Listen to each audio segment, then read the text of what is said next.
लाल वादळानं मुंबईकडे कूच केली आहे। आपल्या विविध मागण्यांसाठी शेतकऱ्यांचा मोर्चा मुंबईत धडकणार आहे। जेपी गावित यांच्या नेतृत्वात हा मोर्चा निघालाय। दरम्यान सरकारकडून मोर्चेकऱ्यांची समजूत काढण्याचा प्रयत्न सुरू आहे। आता उद्या सरकारचं शिष्टमंडळ आणि मोर्चेकऱ्यांच्या शिष्टमंडळामध्ये मागण्यांबाबत चर्चा होणार आहे। तोडगा निघतो का हे बघायचं आहे। नेमकं काय होतंय जाणून घेऊयात।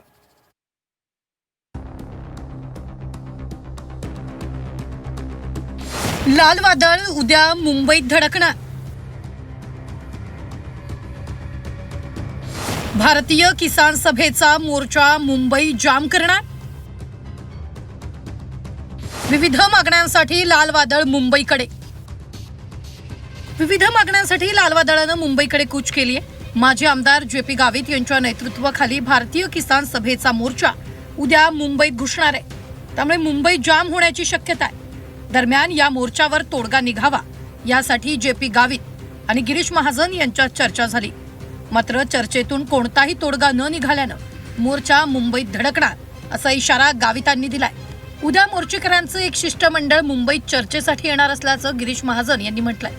शेतकऱ्यांच्या अनेक मागण्या आहेत, त्यामुळे मंत्रिमंडळ बैठकीत त्यावर तोडगा काढण्यात येणार असल्याचं सुद्धा महाजनांनी सांगितलंय।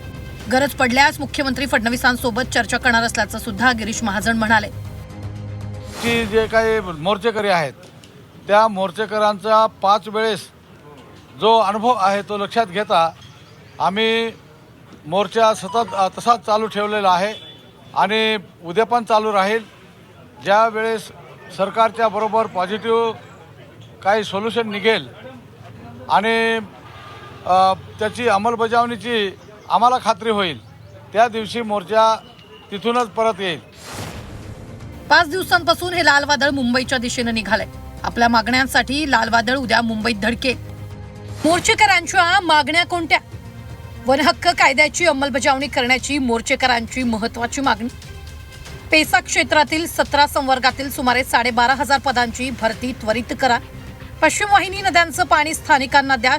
शिक्षणाचं खाजगीकरण बंद करा। मागणी आहे की जिल्हा परिषदच्या जे काही शाळा आहेत, जिल्हा परिषदच्या शाळा किंवा शासकीय आदिवासी आश्रमशाळा, या आश्रमशाळांमध्ये ना शिक्षक आहेत ना इमारती आहेत, अशी एकदम दयनीय अवस्था, मोडकळीस आलेली शिक्षण व्यवस्था आज ही महाराष्ट्रामध्ये आहे। आणि आमची ह्या जमिनीबरोबरच शिक्षण पण फार महत्त्वाचं आहे, पाणी पण फार महत्त्वाचं आहे। आणि शिक्षणाच्या बाबतीमध्ये जिल्हा परिषद शाळांच्या आमची निवेदनामध्येच आहे की जिल्हा परिषद महाराष्ट्रातील जिल्हा परिषद शाळांना ह्या ठिकाणी नवीन इमारती ह्या दिल्या पाहिजेत। गिरीश महाजन आणि जेपी गावित यांची आज झालेली चर्चा फिसकटली आहे। जोपर्यंत मागण्यांवर अंमलबजावणी केली जात नाही तोपर्यंत मोर्चा मागे घेणार नसल्याचा इशारा गावितांनी दिला। उद्या मोर्चेकरांचं एक शिष्टमंडळ आणि सरकारच्या शिष्टमंडळात बैठक होईल।